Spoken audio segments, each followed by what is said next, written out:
All right, you done? All right, cool. And I've got everybody's cards, right? Okay. Um, Yesterday, we went through a long story about why I taught this class, and we started talking about kind of critical thinking as a scientist does it. Can you guys hear me okay in the back? All right. So, William Jewell College markets itself as the critical thinking college. It's a weird thing because college itself doesn't have a brain and doesn't think, but we'll get past that. One of the things that we should be teaching you is skills in critical thinking. It was a little weird because this is a slogan, a marketing thing that the college has been doing for like the last 5 to 6 years.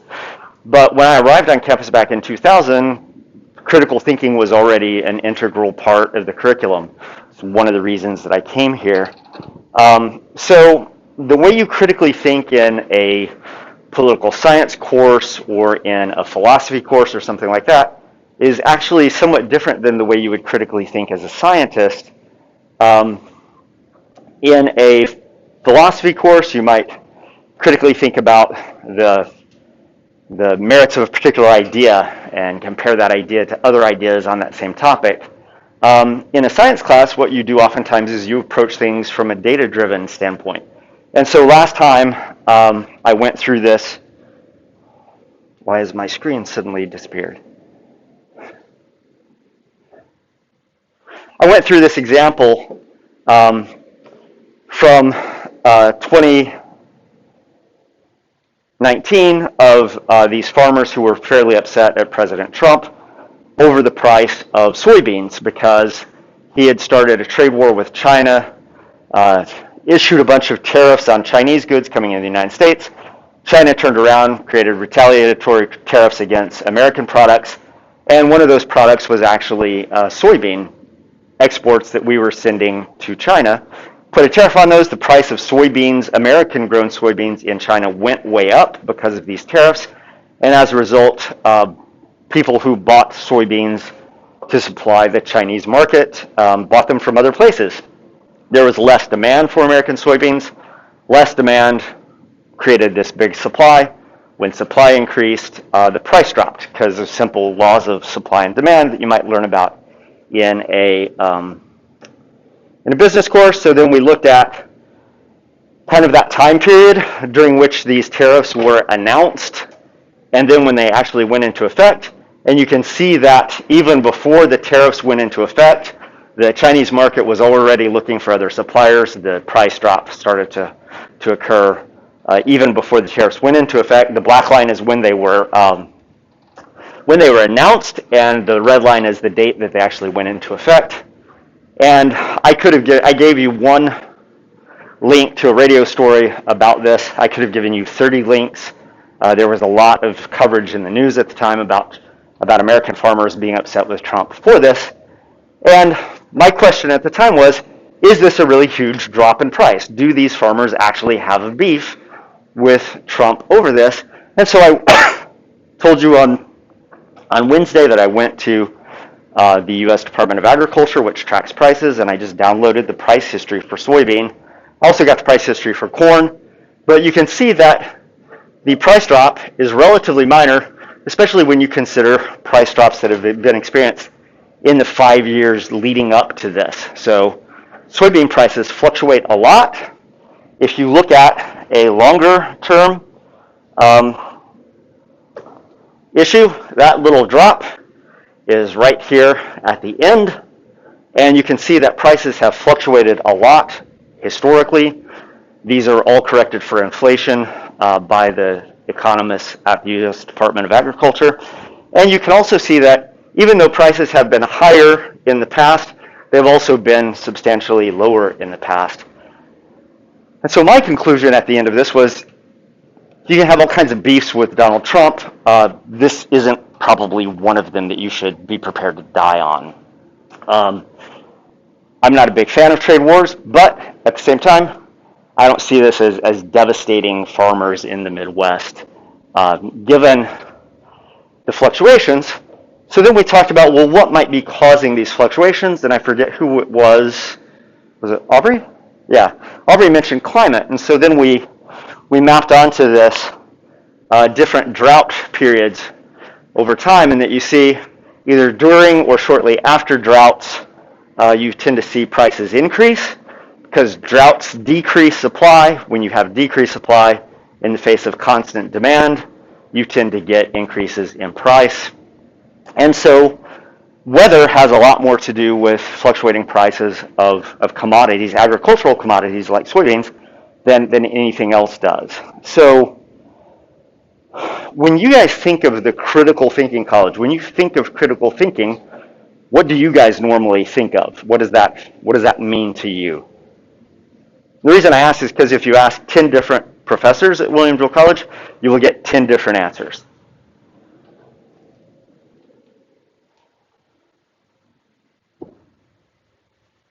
I know what it means for me. What does it mean for you?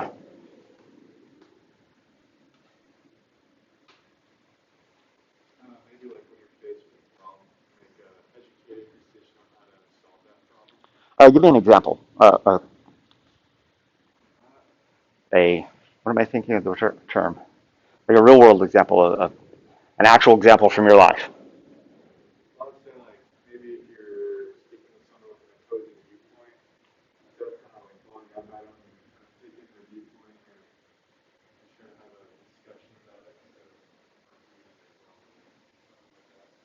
Okay, sure.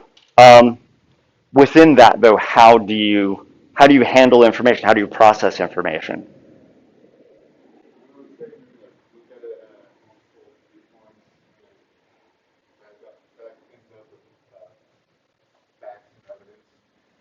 Okay, there have been studies, though, that has shown that giving people facts and evidence is actually a really terrible way of convincing them of your way of thinking.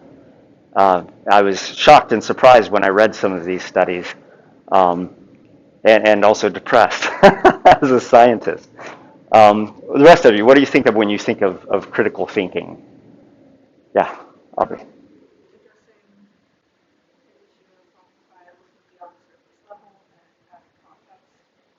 Okay, adding context, that's pretty good.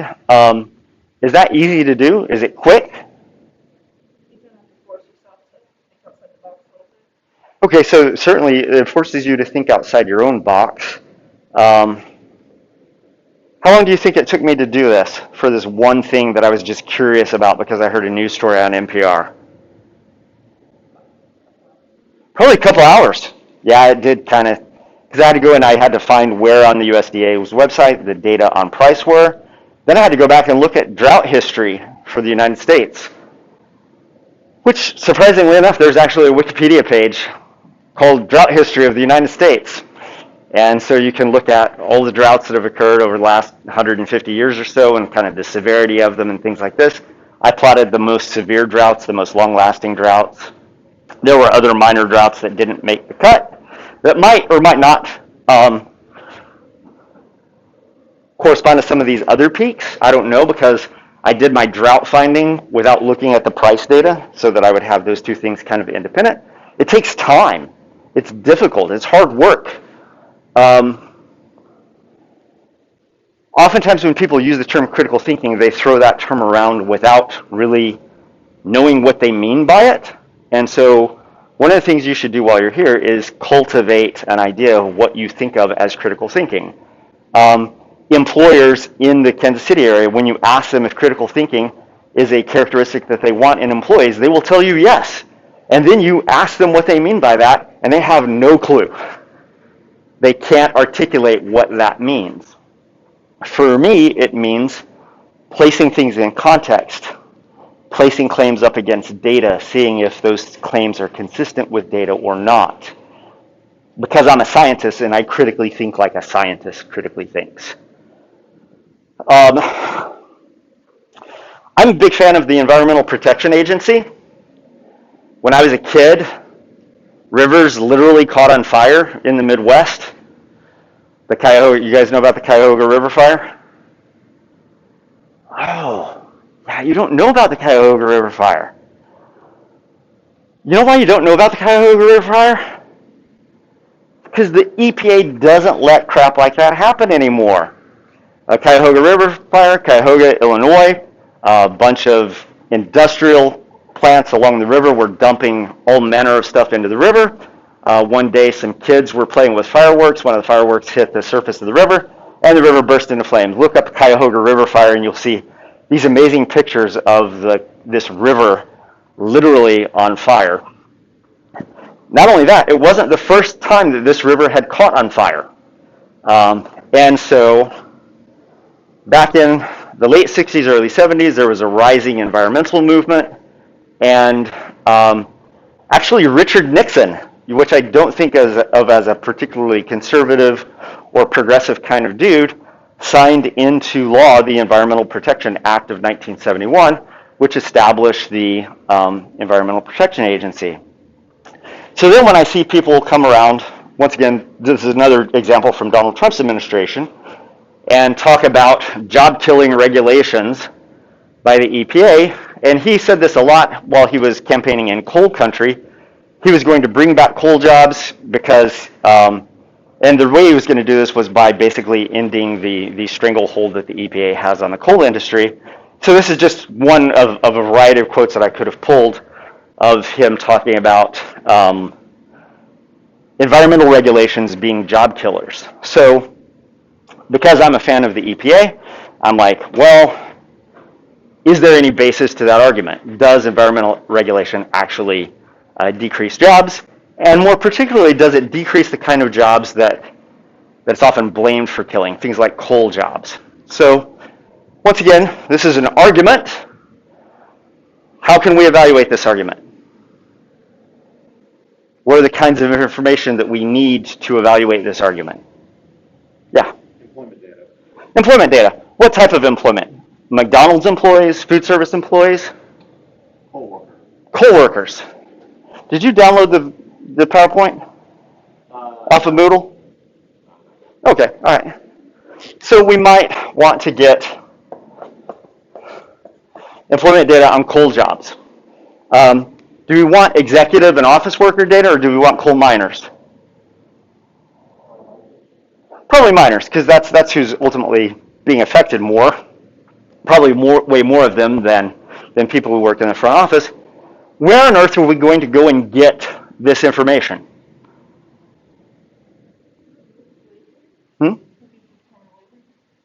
Okay, so you might get it from the Department of Labor. There's a thing called the Bureau of Labor Statistics.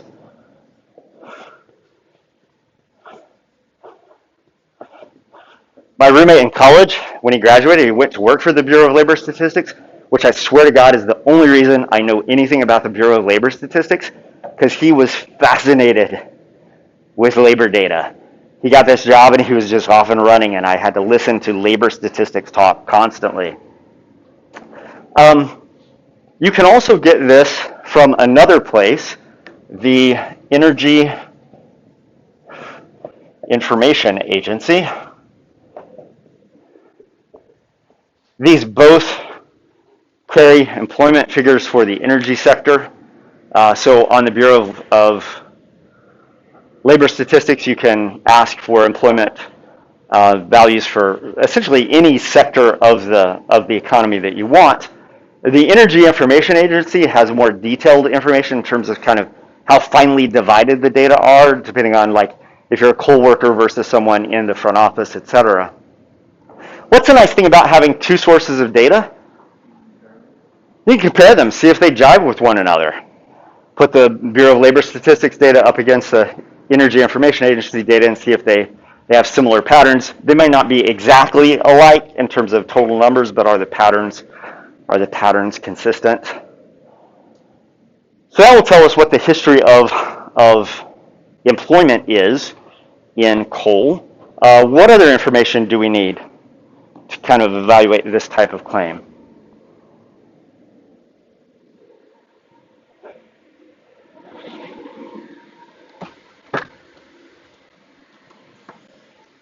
Air purifier is bugging me. What else do we need? Yeah. We need to find out where the laws are passed, when the laws are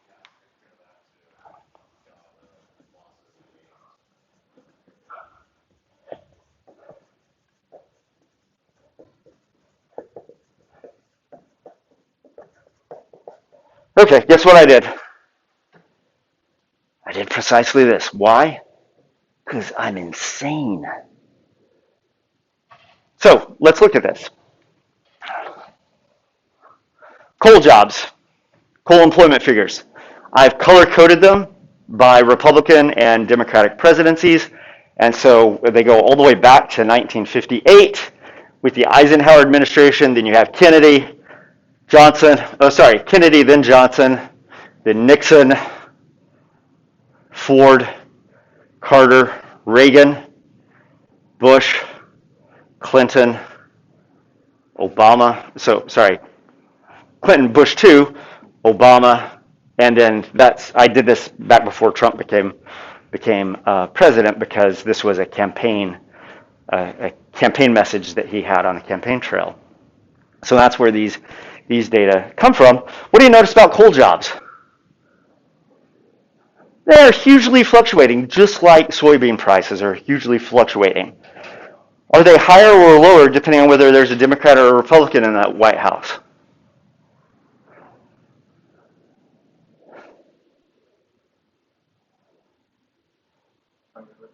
There's not really any pattern. They're really high at the beginning of the Reagan administration.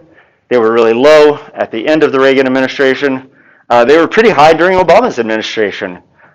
Pretty low during Clinton's administration. So they fluctuate a lot, and they tend to fluctuate independent of kind of what political party is currently in the top seat of power, depending on how you view the presidency as a position of power or not.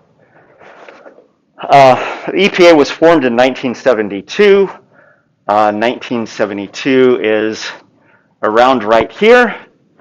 So that's where you start seeing these diamonds represent major regulatory actions that the EPA put into place, and I only chose those that kind of impacted the energy sector, essentially.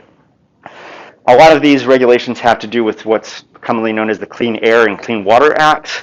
It's not really their names, that's just kind of how people talk about them. But you can see kind of each diamond represents the number of major actions by the EPA in a particular year. And when you have two diamonds on top of one another, that's basically a year when there were two actions that occurred. And there's usually not more than two major regulatory actions by the EPA in a particular year. And then there are a number of years where there weren't any actions taken by them at all. What are some things that you can notice from this figure about coal employment and EPA regulatory activity and who is president at the time? Because EPA is an interesting agency. It was created by Congress, a congressional act, and there have been a number of other acts that have followed the creation of the EPA. And in the legislation, it basically says, here is the act, here's what the act is doing, and here is the agency that is responsible for overseeing these new legislations and regulations. And for those kinds of things, when the EPA is designated as the federal agency that oversees that, that then goes into their realm of authority, and then they will devise regulations and things like this that basically accomplish the things that Congress told them to accomplish. But ultimately, one of the things that a president can do is he's the chief influencer. He himself lobbies Congress to try and get Congress to do things that he wants to get done. And so first let's look at presidential administrations and EPA action. Is there anything in this chart that makes you think that maybe some presidents were more active than other presidents?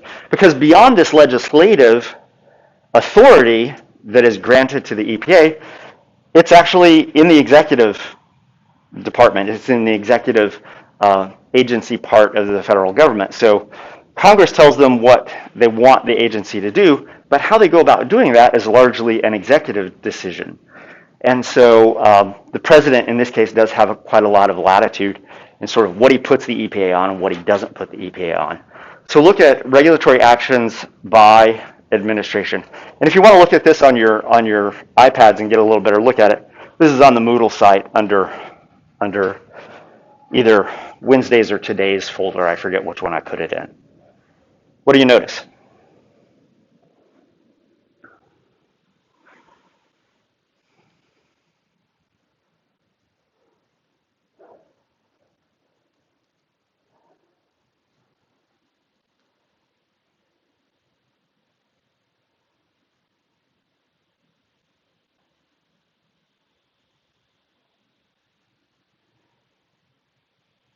It's going to be a very long semester if you guys just refuse to talk.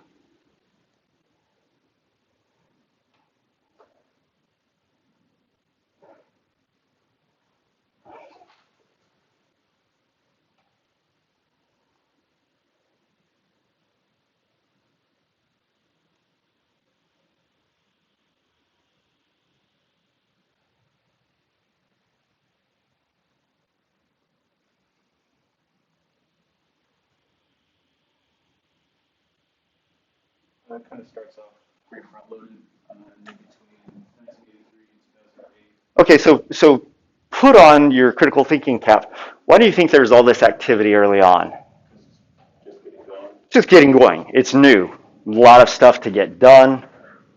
So that probably explains that. That's a lot of regulatory activity during what is essentially two Republican administrations, Nixon and Ford. Nixon signed it into law. Ford followed him. So it's not surprising that you would see a lot of regulatory activity there. What else? Once again, you make an observation, a lot of activity during this time. It's pretty easy to put that in context and explain, okay, well, why is this activity heavy at that time, considering the context of what was going on. What else?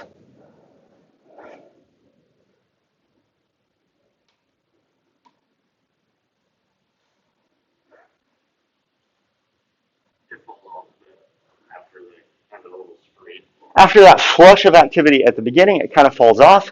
That falling off was during the Reagan administration and the first Bush administration, but was also during the Clinton administration. So you might think, oh, Clinton is a Democrat, so he would have been more progressive, more liberal, and things like this. You might see more regulation. But the fact of the matter is, when you look back at Clinton's kind of governing record, he's kind of down the middle, sort of fairly moderate, not super conservative, not super liberal, and he certainly was not very liberal on the front of environmental regulation. And it stays that way until what happens? Obama gets elected, and he is very regulation prone. This also represents the rise in the use of executive orders to get stuff done. If you've followed politics at all over the last couple of decades, oh yeah, you guys have only been alive for a couple of decades, haven't you? Yeah, a lot of action gets done by executive order, which should be disturbing to everybody in the United States. Seems to be less disturbing to people than I want it to be. It seems to me if these regulations needed to be done, that the people to do it would be for Congress to pass a law empowering the EPA to do something, not Obama putting out a bunch of executive orders, followed by Trump putting out a bunch of executive orders to counteract Obama's executive orders, and then Biden putting out a bunch of executive orders to counter Trump's executive orders. It just seems like a stupid way of doing government to me. So it comes and goes. No real pattern, though, that correlates well with party affiliation of the people in power. Now look at the regulations and ignore the colors. Look at the regulations, how they relate to jobs. Yeah. I mean, it's interesting as like there are weekly elections during the same period you see an increase in unemployment because of the delayed reaction. That's like unemployment where Yeah, so here's one of the tricky things about these kinds of data. A regulation, when it gets put into place, it may take 1 year or 2 years or 5 years before it actually starts having an influence on employment numbers. So if we were going to do a hardcore statistical analysis on this, we would actually do running averages over different periods of time, 1 year, 2 years, 3 years, 5 years, 10 years, and then we would correlate those with the actions of the EPA and see if there was a time lag to this. So what you see here, so yeah, that's certainly something that you have to consider in looking at this. But when you look at this flurry of regulations in this early part, what do you notice about coal jobs? All-time high.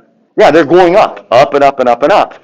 And so this decline during the Reagan and first Bush administrations might actually just be a time lag, although it would be a pretty long time lag, of these early regulations now influencing coal employment. And once again, what's happening during this time period? Relatively little regulation with relatively few coal jobs relative to this peak. But then after that lag in regulation, you have a beginning increase in coal employment. But if there was a time lag, if this is time lagged, and that would once again be a really big time lag from like 83 to essentially 03, that's a 20-year time lag. That's a pretty long time lag for regulation to have an effect. If that were true, what's going on with the Obama administration? A lot of regulation. What's happening to coal jobs? Especially towards the end of Obama's administration. They're plummeting. So that's a really short time lag. So as you think about the hypothesis of, is there a time lag? If there's a time lag back here, that results in an increase, and there's a time lag here that results in an increase. A time lag here that results in a decrease, and a time lag here that results in an increase. You would expect this to be time lagged at the same rate. Yeah? Don't you take into account like events that are happening in the U.S. like in October 2001? There was like no action, but that was like right after 9/11. Yes, you should take all of these things into account. You should also take into account the 2008 recession.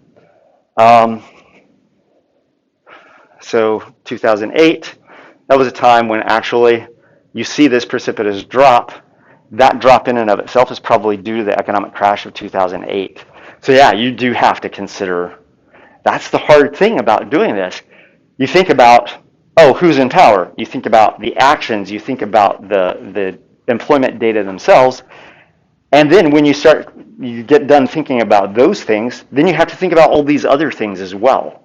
That's actually one of the points I want to make out of all of this. So there are all kinds of other things that you can be thinking about. You mentioned 2001. 9/11 occurred here. So then you would have to ask, in what way would the activities, the actions of 2001 have led to an increase in coal employment? You might say, well, because we were at odds with the Middle East, there was a lot of tension there, we had to rely more on domestic energy production, so that might have led to an increase in coal employment. The tricky thing about that is that what we use coal to power is very different than what we use petroleum to power. And so coal comes mainly from places like China and the United States. Oil, on the other hand, comes mainly from those states that we were having issues with after 2011. And because it takes so long to build like electrical plants, and they last for so long, so you may put an electrical plant into production, but that electrical plant may run 30 to 50 years. So energy companies, for generating electricity for homes and things like this, they're thinking in those decadal time scales, and most of that energy traditionally was powered by coal. And oil was a different part of the energy sector in many ways. But yeah, really, really productive to think about what these other things might do, and then start to unpack them and say, okay, is that a reasonable thing to do, this big global upheaval that happened in 2001? How might that have affected things? Which leads me to, if EPA regulation is having an effect on employment, it's a very long time laggy thing, and the time lags are very inconsistent in terms of how time laggy it is. So if that's the case, that's a really weird way for time lags to work as an ecologist, as an economist even. So what other things might be leading to these fluctuations in coal employment if it's not job killing regulation?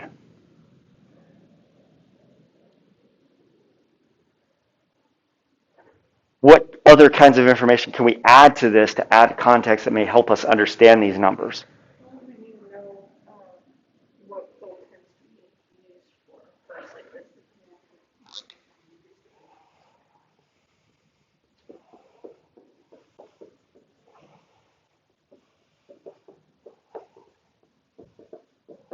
So, yep, good. What else? Yeah. Remind me of your name. Aiden, Aiden. seasonal energy consumption pattern.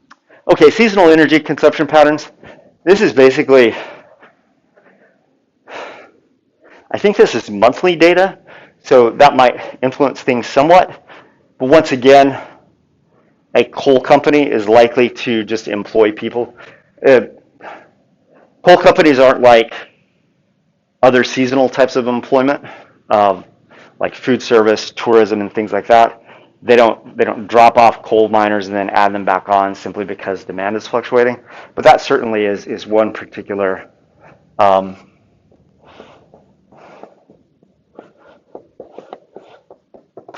that's one possible thing to factor in.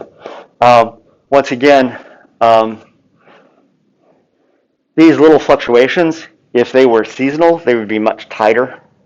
I'll show you some seasonal data when we get to carbon cycling, and you'll see what yearly data look like when they fluctuate seasonally. It has a very particular pattern to it. What else? Yeah. The primary market for American coal, whether it's being used here or shipping somewhere else, how that might be used in other countries. Okay.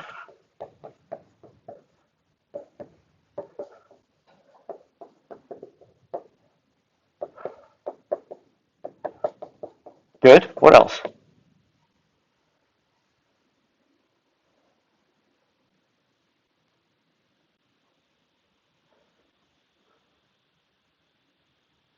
These are all good answers. This is not the answer I'm looking for.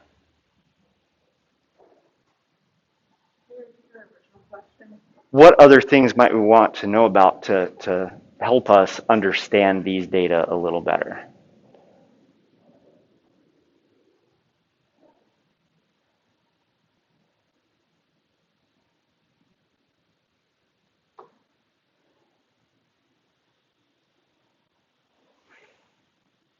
You guys ever been to a coal mine?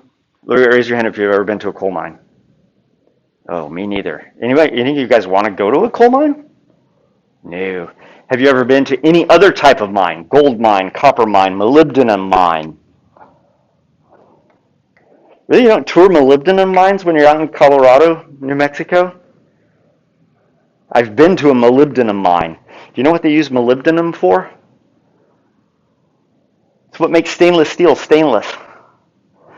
I was driving around New Mexico when I was in college, and we were driving on these things that looked like mountains, but they were all bouldery. And what I came to discover is that we were right near a molybdenum mine, and these mountains that we were riding along on were roads that had been built on the mine tailings coming from these big surface mines that they used to get molybdenum. So whenever you use a stainless steel implement, like your forks and the calf and things like this, you can think molybdenum. So you've never been to a mine. When you think about coal miners, what's your stereotypical view of a coal miner if you've ever thought of a coal miner? Kind of a gruff guy living in West Virginia, coming back from the coal. Because he's where? Well, he's not at a coal mine. He's different preposition. He's in a coal mine. He's down in a tunnel. Remember the guys, I think it was it in Colombia? The coal miners who got trapped down there for weeks and weeks and weeks, and the historic story. They made a movie out of it, I think. This heroic story of them being rescued because they were physically down in a mine. And traditionally, that's how mining was done for coal. You dug a hole into the side of a mountain, and you dug tunnels, and rail cars. People picked it out, put it on little trolley cars, shipped it out of the mine, got it to a train, and off it went. So that's our stereotypical way of thinking about mining. How do we do coal mining nowadays? Has mining technology changed over the course of this data? Okay, you're nodding your head yes, because only a professor who says it in that tone would say that that's the answer that he's looking for. In what way specifically has mining changed? Do you guys know? Do they use explosives now? They do use explosives. A friend of mine actually hauls explosives for a living. They do a thing called mountaintop removal. When they discover a seam of coal in a mountain, they just blast the top of the mountain off until the seam is exposed, and then they use these huge excavating trucks to scoop out the seam, and then when they've finished, they move on to the next mountaintop, blow its top off. I'm going to show you some more data. This is coal production.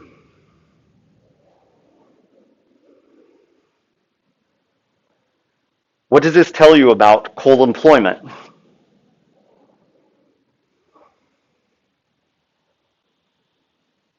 rate of production goes up, there's less need for more employees. Well, no, so you kind of got that mixed up. As production goes up, employment goes down. So then the question is, why is that the case? Technology changed such that by using these gigantic excavators, exposing the seam through explosives, you can have one guy sitting in a gigantic crane-operated scoop do the job of hundreds of coal miners in a tunnel in a mountainside. So the weird thing about the employment data with the production data is that as employment went down, production went up, which seems weird. Normally, you would want to be hiring more employees to increase your production, unless technology has changed in such a way that you can get more done with fewer people.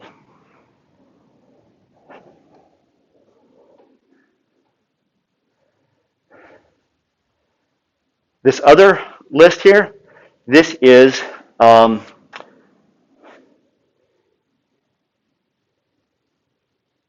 the price of coal. So I've also calculated the price of coal, or downloaded the price of coal. And you can see that coal fluctuates in price just like soybeans fluctuate in price. When coal was expensive, over this long period of time here, you actually saw employment increase. The time lag on that is relatively short. If you can get more for your coal, you want to increase production, so you might open up more mines. You might increase production. When you then saw a decline in the price of coal, you then see a slightly time-lagged, potentially time-lagged decline in employment. So technology in coal mining has changed such that you can get more coal out of the ground with fewer people. What else has changed in the energy sector that might result in long-term declines in coal employment? Other forms of energy, for example, what? Solar, maybe, although it still makes up less than 10% of the entire energy mixture in the United States. There's been a real rise in something in the last 15 years due to changes in another form of, another sector of the energy economy. You hear about it a lot. When electrical companies build new electrical generating plants, they're now not building them to burn coal anymore, they're building them to burn what? Anybody know?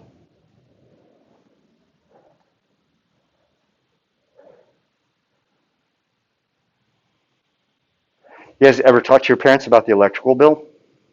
Especially at times like this? Homework for the weekend. Ask your parents, what is their electrical bill right now for your house, wherever it is that you live? And ask them what their natural gas bill is in the winter. Natural gas is dirt cheap right now and has been for last 15 years or so. Why is natural gas so inexpensive?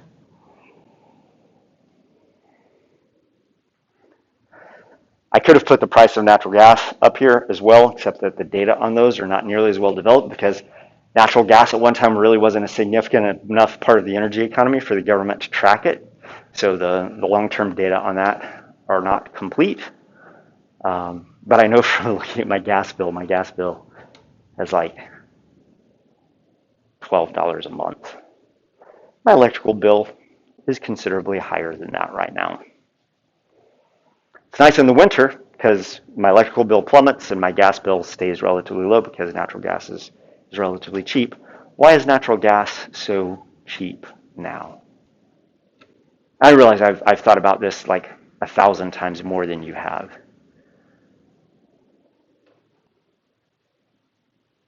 Yeah. Because it takes like less manpower to harvest it.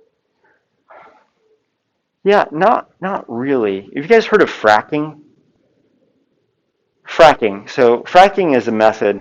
Oh, so generally what happens in a ultimately limited resource is companies that are involved in the extraction of that resource go after the easiest to extract stuff first. So you drill an oil well that goes down into literally a pool of oil stored in sedimentary rock. And if you see these old movies of oil people striking a gusher, that's exactly what's happened. They've drilled a pipe down into a pool of oil that is under pressure, and when you tap that thing, just oil squirts out of the ground. That's easy to extract oil. And you extract that until you use all of that up. You've extracted all that there is to extract, and then you go and extract oil reserves that are less easy to extract, things like tar sands and things like this. So there's oil that is in rock, but it's actually embedded in the rock rather than embedded in cavities in the rock.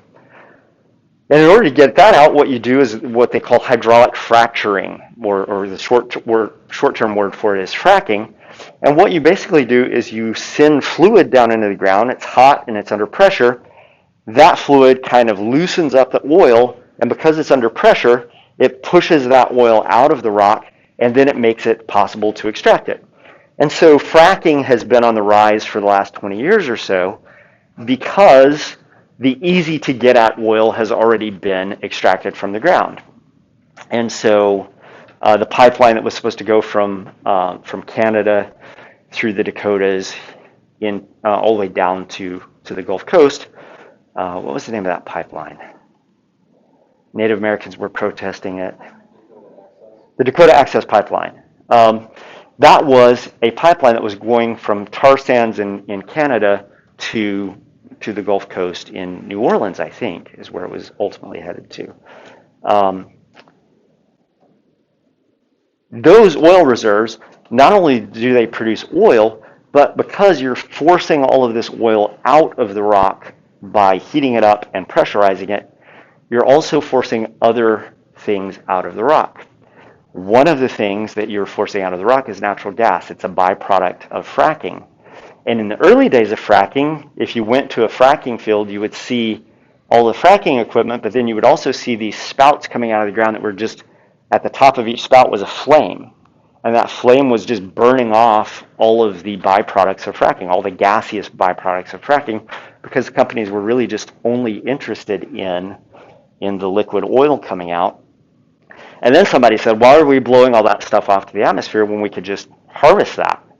And so they started recovering that. Most of that actually ends up being natural gas. And so fracking to get oil has led to this huge supply of natural gas. What happens as supply goes up? Cost goes down. And so with the advent of a change in technology in the oil sector, natural gas has now become super abundant and super cheap.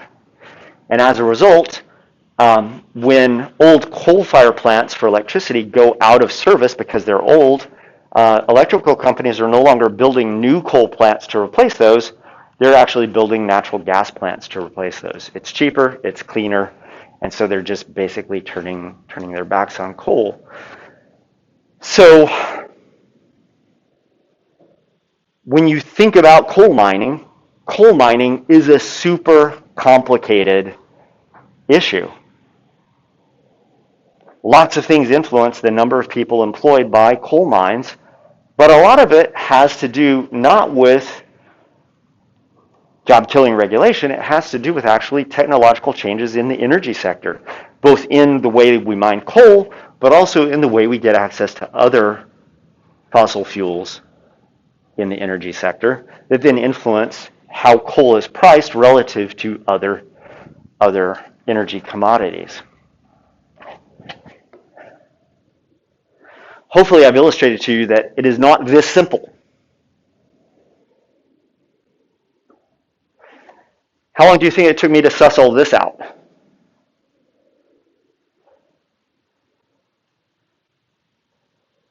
Any guesses?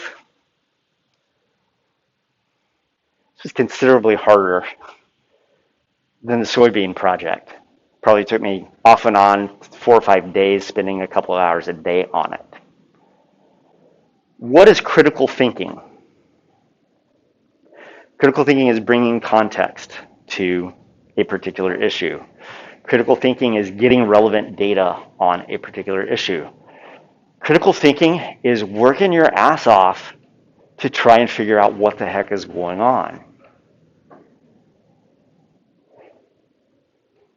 We call ourselves the Critical Thinking College. I don't know if that attracts students or not. Did it attract you guys to come here? Oh, I'm going to go to William Joe College because it's a Critical Thinking College. No? No takers? No takers on that. Gosh. I think it's crucially important that we train critical thinkers. I'm going to teach you all kinds of facty knowledge in this class. Some of it you'll remember down the line. Most of it you will forget 2 years from now.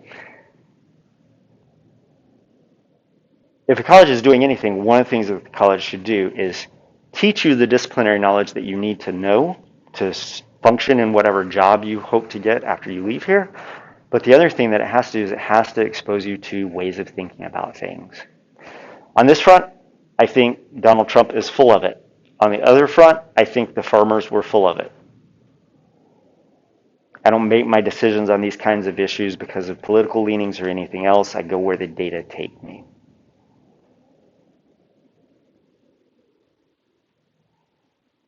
Obama did plenty of reprehensible things that I still do not forgive him for. And I voted for Obama twice. Bailed out a bunch of bankers that brought on the 2008 crash. So you made this mess. We're going to give you a bunch of money to basically do absolutely nothing about it. You guys been following the news lately? Big infrastructure bill? In the 2008 crash, I thought to myself, this is Obama's chance to do a big infrastructure thing, put people back to work, and fix our crumbling roads and bridges. I told you before, I bicycled. That was kind of the inspiration for teaching this course. If you ride around on a bicycle on little back roads in Missouri, you will cross over little bridges occasionally, and they have a sign at the beginning of the bridge, and it says, "Safe and Sound." It's part of the Safe and Sound Bridge program in the Missouri Department of Transportation. And that's reassuring until you ride across the next bridge that doesn't have a safe and sound sign. Not only that, you're biking along and you see there are like these big 4-foot holes in the side of the bridge. That is not what happened back in 2008, 2009. There was no big infrastructure plan. There was a huge bailout to banks who were ultimately the people who caused the collapse in the housing market to begin with. Banks, mortgage lenders, and things like that. I was very disappointed. I go where the data take me. We're going to look at data periodically. We're going to look at ideas periodically. Here at the beginning, we're going to talk about a lot of science. There's not a position to take on C3 and C4 photosynthesis. C3 photosynthesis is the photosynthesis of how wheat plants do photosynthesis. C4 plants is the method of photosynthesis that corn plants use. No room for debate on that. This is just what plants do. In order to understand American agriculture, you have to understand what corn is about, you have to understand what soybeans are about, and what wheat is about. And so there's going to be a lot of sciencey stuff up here at the front. When we get to talking about history and economics, then there's going to be more room for kind of discussions of ideas. I'm going to tell you a story of history that will be American history as you've never seen it before. Any history majors in the room? No. Poli-sci? One, two poli-sci. You're going to hear American history from about the year 1897 to the present, but it's going to be American history viewed through the lens of agriculture. And if you go back and remember your American history from high school and any courses you might have taken in college up to this point, I'm willing to bet none of them covered history through the lens of agriculture, and it gives you a different view of kind of what the impact of historical events had when you view them through the lens of agriculture. But at all times, here's my bargain with you. If I say something and you think it's total bullshit, you are free to call me on that. Make me produce my information sources. Where did I get this information? Why do I present this idea in this particular way? You think that I'm pulling something fast and loose on you? You have every right in the world to say, Dr. Klawinski, show me your evidence. And I will do my best to show you my evidence. I'm not an expert on a lot of the topics that we cover in this, but I am probably better read than most people on these topics. What I am is an ecologist. I'm formally trained. I have a PhD in ecology. But I've also read a lot on all of the topics that I'm going to talk to you about. And so I do have sources and I can produce those sources. I've tried to read widely because I try to read widely anyway. But at the same time, when you contribute in class, be prepared for your classmates to also call bullshit on you. It's totally allowed. Any free flow of ideas has to be open to scrutiny, hard scrutiny, critical scrutiny. And that goes with anything that I tell you, and that goes with anything that you tell me or you tell your classmates about the topics that we're talking about. And sometimes it's not even just, that's a bullshit idea as much as, that's not as probably good of an explanation as this other thing might be a good explanation. So those are kind of the ground rules. We have about 5 minutes left. Over the weekend, open up the syllabus. What you're going to see in the syllabus is there is a section of the syllabus where I describe kind of what the assignments are in this class.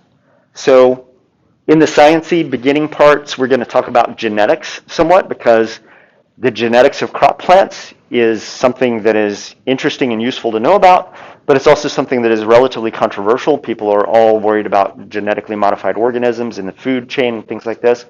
So we're going to talk about those. You'll write a position paper about GMOs based on a National Academy of Sciences report that you'll read.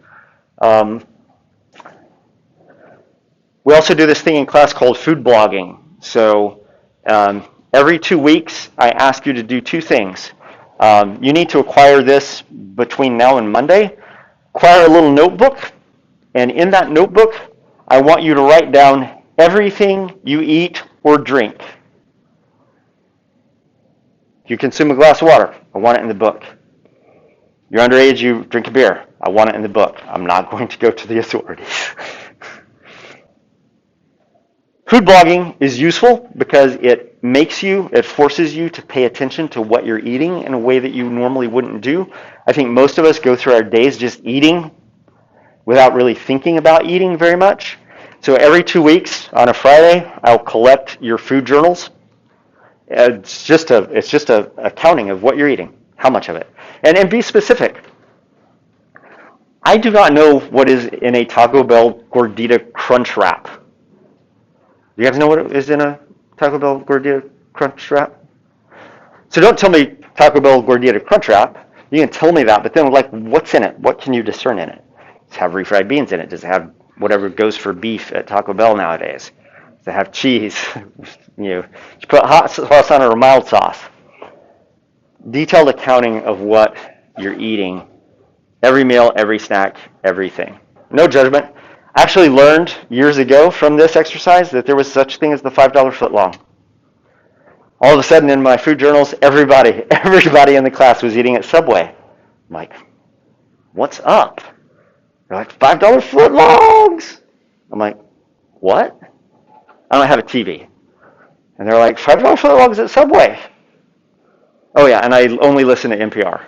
NPR is my source of information, and Subway doesn't advertise on NPR. It's not my only source of information, but it's my primary source of information. So food journals get turned in every Friday. I read them over the weekend. It's a bummer way to spend a weekend, but it's sometimes fun and funny. And then I give them back to you Monday, and then you start a 2-week cycle of food journaling. During those 2-week cycles, you're also food blogging. So I have a blog website set up. I'll send you guys the link. You need to join. You'll be put on as contributors. And every 2 weeks, you'll get a series of prompts. And the rules for the blogging is every week you have to post twice on those prompts, and you have to provide 2 comments on somebody else's post. So the idea is that we begin to have a conversation outside of class about food and about the topics that we're covering in class that is ongoing. For those things, you get, I forget what is in the syllabus, I think it's 10 points per every 2-week period. For the blogging, 10 points every 2-week period for the food journaling. And do it, get it done, you get 10 points. Don't do it, don't get it done, you don't get those points, is essentially it. I will occasionally bring things that I'm reading on the blog into class to talk about if I find stuff that's interesting for conversation, stuff like that. But it's important for you guys to be talking about things outside of class as well as inside of class. Then there's tests, there's the position paper. There's also a position paper at the very end on food deserts. Those of you who were here on Wednesday, I talked a little bit about the food desert issue. And so that's kind of the last assignment in the semester. There's also a pre-test, post-test. One of the ways that I assess what you've learned is by testing you on the things that we're going to cover in this class at the beginning of the semester, and then I test you on it again at the end of the semester. So I haven't launched that yet, but I'll send you out an email when that is launched. And it's an online test. It's 50 questions. Go and take it. It shouldn't take you that long. And then you'll get, I forget what the point total is for completing that pre-test.